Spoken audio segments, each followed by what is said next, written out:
My PTE Academy.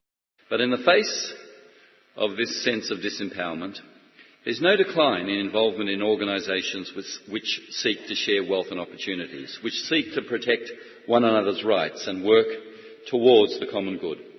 According to the UN, civil society groups have grown 40-fold since the turn of last century. Internationally, the non-profit sector is worth $1 trillion.